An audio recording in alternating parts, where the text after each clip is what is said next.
بسم الله الرحمن الرحيم الحمد لله كما ينبغي جلال وجهه وعظيم سلطانه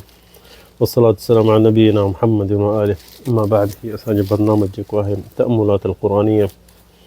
الله تعالى أساج خلوص النية جه تهنمي جستي زندگی ہے ہلو جيكو الله جو كلام جو تأمل تھا کيوں هي حصہ 172 شو تأمل شو تھا کيوں تأمل اي تدبر جيكو کڑی شے الله تعالى أسانك القرآن پاک میں حکم تو کرے افلا يتدبرون القرآن ام على قلوب اقفالها یہ 24 آیت سورت محمد اللہ سے چاہتے ہوتا ہے نا قرآن کے چھونا تھا پڑھن چھونا تھا سمجھن چھونا تھا تدبر کن تدبر ہی ایکڑی سمجھ ہے قرآن جی آیت ان کے مانو پڑھے تدبر ای تأمل سا تین جی معنی چھائے اللہ سے اسانک کیڑو حکم تو کرے کیڑی شے کا جھلے تو ان جے کرے اسی ہی چند منٹن میں ترجمو نہ ہے ہی کو تأمل تدبر کیو دا قرآن پاک جی اللہ سے اسانک تاں کے سمجھ جے سمجھ ہوندی تو انشاءاللہ مانو پو نے تے پو عمل بھی کندو اج جی اسانک آیت ہے یہ آیت ہے 38 سورۃ الاسراء 38 سورۃ الاسراء اللہ تعالی چاہدون اعوذ باللہ من الشیطان الرجیم بسم اللہ الرحمن الرحیم ذلك مما اوحى اليك ربك من الحكمة ولا تجعل مع الله إلها آخر فتلقى في جهنم ملوما مدحورا پہلا ترجمہ جو اللہ تعالیٰ نبی کریم کو حکم کرے تو ذالک مما اوحا یہ شیوں اللہ تعالیٰ وحی تو دے موکلوا جے انہیں کا اگمی حکم اللہ سے نبی کریم نے حکم موکلیا ہی کیو ہی نہ کیو یہ حکم اللہ نبی کریم چے تو دے اسی وحی کرے موکلوا جبریل جے ذریعہ اوحا الیک ربک من الحکمہ ای حکمت جے حکمت جے قرآن ہو کہ گھڑن علماء جو یہ قولت قرآن ولا تجعل مع الله انہیں کا پو اللہ سے نبی کریم کے تنبیہ ای تحذیر ای چاہتو ولا تجعل مع الله الہ اللہ کا سوا کو بھی الہ نہ ہے ای انہیں اللہ سے گڈ کو بھی الہ نہ ہے تو کہ کرنو ہن یہ نبی کریم دے خطابہ ای سجی امت جلا بھی خطابہ ولا تجعل مع الله الہ آخر تو یہ ڈسو یہ کڑی تنبیہ مخاطب نبی کریم پہرے نمبر پو سجی امت اللہ تعالیٰ چھا تو چاہے ولا تجعل مع اللہ الہ آخر اللہ کا سوا اللہ کہڑو بھی نہ کرے انہیں جی عبادت نہ تھے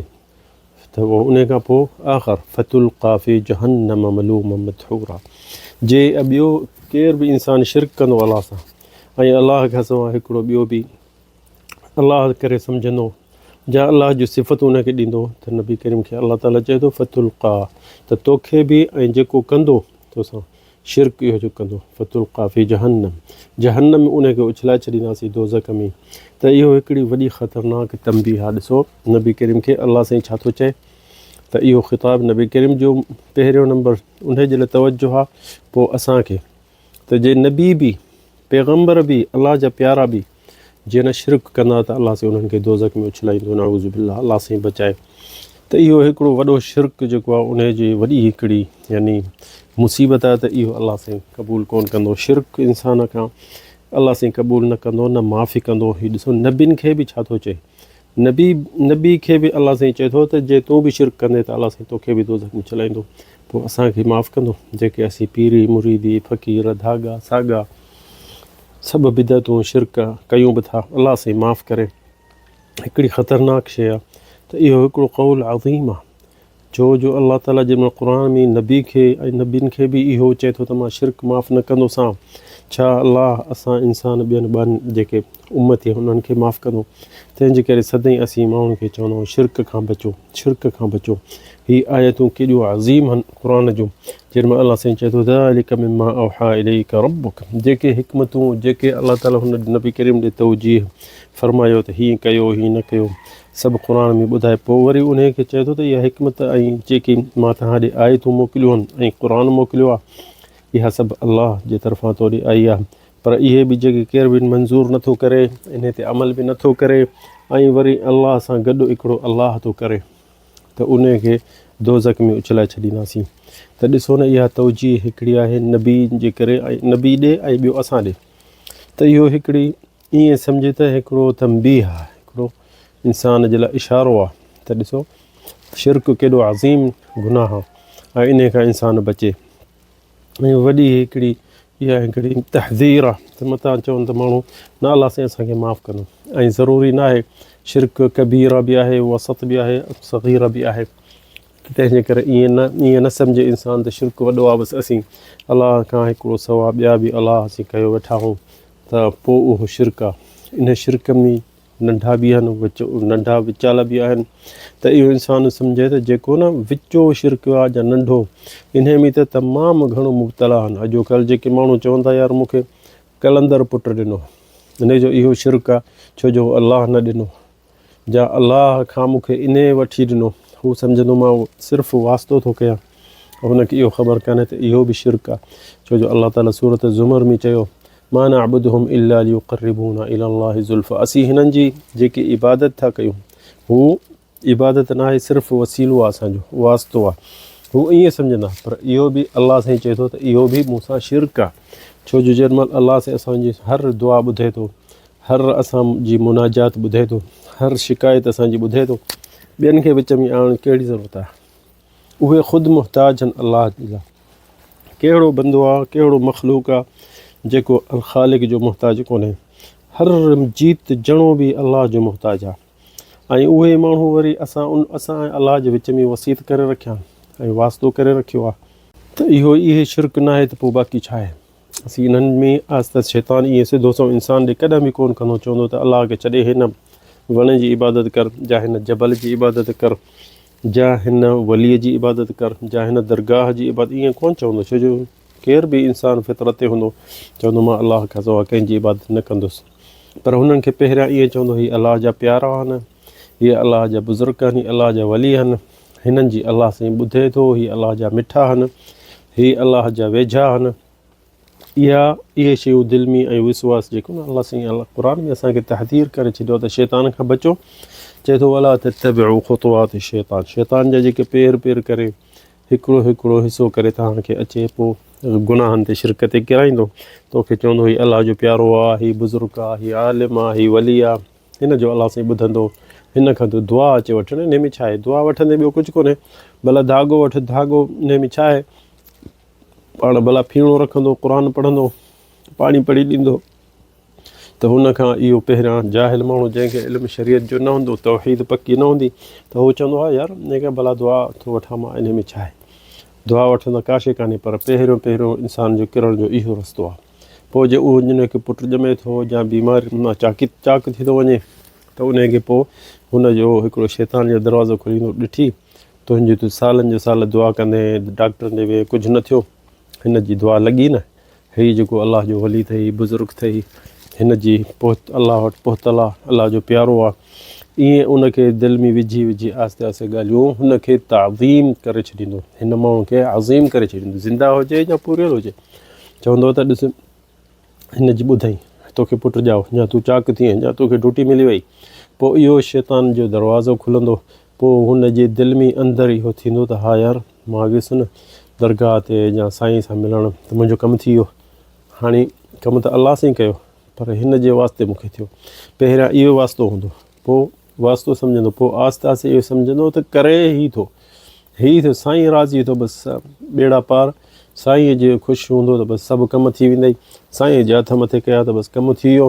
पोइ थींदो इहे आस्ते आस्ते शिरक में इंसान में मुब्तला पोइ हू आस्ते आस्ते खणी ज़िंदा हुजे या मरी वञे चवंदे दरगाह ते फलाणे ते वञे तोखे सभु कमु थी वेंदो तूं दरगाह ते नथो वञी तुंहिंजा कम नथा थियनि तूं फिरियल आहीं तूं अलाह जे वलीअनि खे मञी कोन्ह थो सभिनि खे इहे चवंदा आहिनि माण्हू जेके चवंदा आहिनि मां अलाह खां थो घुरां चवंदे भाउ तूं फिरियल आहीं तूं अलाह जे वलीअनि खे कोन्ह थो मञी तॾहिं तुंहिंजो कमु नथो थिए इहो हुननि खे सदाईं एतिक़ादु हूंदो आहे त जेको वलीअनि मां हाणे ॾिस न 10 माण्हुनि खे औलाद कोन्ह थो थिए 10 मां 5 विया बुज़ुर्गनि ॾे दरगाहनि ॾे वलीनि ॾे धागा वतन जा फीणा वतन जा उन दरगाह ते वञी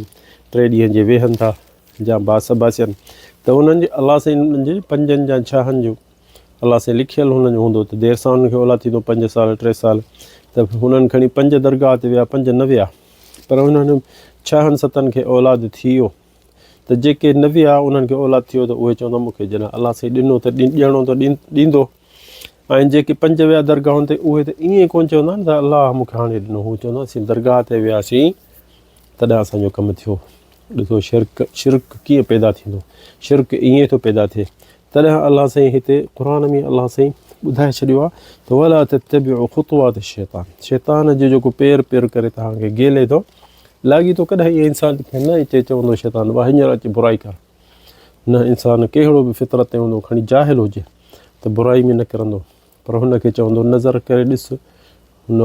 औरत ॾे, ॾिस केॾी हसीना, केॾी सुहिणी आहे, ॾिस अखियूं कीअं अथसि, मुंहुं कीअं अथसि, खणी किने में किनी हुजे दुनिया में,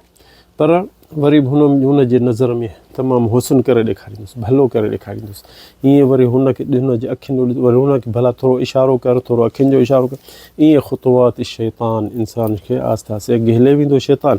ऐं औरत खे बि ईअं, औरत खे बि दिलि में चवंदो हीअ ॾिस हसीना, तोॾे ॾिसे थो, तोखे चाहे थो, तूं का वॾी शइ आहीं, तूं हीअं ई। शैतान औरत कमज़ोर, हुनजे दिलि में बि फूकींदो शहवत, मर्द जे दिलि में बि फूकींदो शहवत। पोइ हुननि खे आहिस्ते आहिस्ते चवंदो सिर्फ़ु सलाम करीसि, दुआ करीसि, हुनखे सम्झाईसि, हुनखे नसीहत कर। ईअं पोइ आहिस्ते आहिस्ते हुननि खे गिले आख़िरी हो ॾिसंदा त बुराइनि में किरी पिया, ज़िना में किरी पिया, ॾोह में किरी पिया। पोइ हू रोंदा, पोइ हू फतकंदा त हीअ छा थियो, पर ओॾी महिल छा थींदो, जेॾी महिल गुनाह करण खां पोइ छा थींदो। त अरब चवंदा आहिनि इज़ा वक़अ अल-फ़अ्सु बिर्रास, जे कुहाड़ी लॻी मथे में त पोइ हाणे छा थींदो। सो इहो आहे शैतान जो तरीक़ो। इंसान कोशिशि करे त हीअ क़ुर असीं पढ़ूं, सम्झूं। ज़ालिक मिम्मा औहा इलैका रब्बुका मिनल हिकमा, हीअ हिकमत जेकी असांजे लाइ क़ुर लथो आहे, छाजे लाइ लथो आहे त असीं वेड़े रखे छॾियूं घर, न इन जे करे लथो आहे त असीं पढ़ूं ऐं सम्झूं। वला तजअल मअ अल्लाहि इलाहन आख़र, अलाह नबी करीम चए थो तोखे बि हुक्म मथां अलाह सां हिकिड़ो ॿियो बि अलाह करे छॾी, फतुल्क़ा फ़ी जहन्नम मलूमम मदहूरा, त तव्हांखे ऐं नबी करीम खे ऐं जेके पोयां हूंदा मुशरिक उन्हनि खे बि दोज़ख में अलाह सां उछलाए छॾींदो, छो जो हू ख़ालिक़ मालिक आहे। असां सभु अलाह जा बंदा हूं, अलाह सां असांखे हिदायत ॾिए, तौहीद सिखूं। असांखे हदीस यादि अचे जेकी रिवायत सहीह बुख़ारी में आहे त नबी करीम सल्लल्लाहु अलैहि वसल्लम जबल उहुद ते जंग जे दौरान मथे चढ़ियो त नबी करीम हो ऐं अबू बकर व उमर व उस्मान, त जबल हिलजी वियो, यानी रजफ़ बिहिमिल जबल, साहब जेके रिवायत लिखनि था त जबल हिलजी वियो। त नबी करीम सल्लल्लाहु अलैहि वसल्लम पंहिंजे पेर सां हुनखे फ़ज़रब रसूलुल्लाह सल्लल्लाहु अलैहि वसल्लम बिरिजलिही,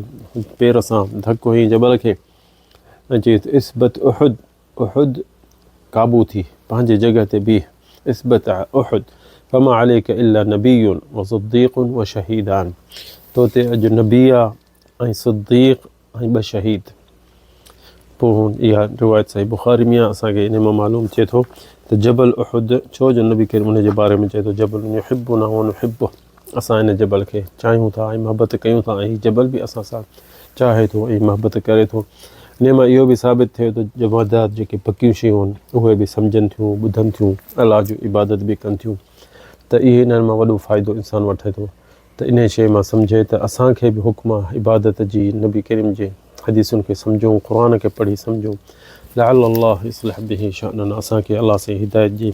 ऐं सही रस्ते ते अचूं, सही राह ते अचूं। छो जो हीउ क़ुर सां पढ़ण सां, हदीसूं पढ़ियूं ऐं क़ुर पढ़ंदासीं, सम्झंदासीं त पोइ असांजी रोशनी हिकिड़ी अॻियां थी वेंदी, पोइ असीं पंहिंजी ज़िंदगी ठाहींदासीं। हज़ा वल्लाहु आलम, सल्लल्लाहु अलैहि सय्यिदना।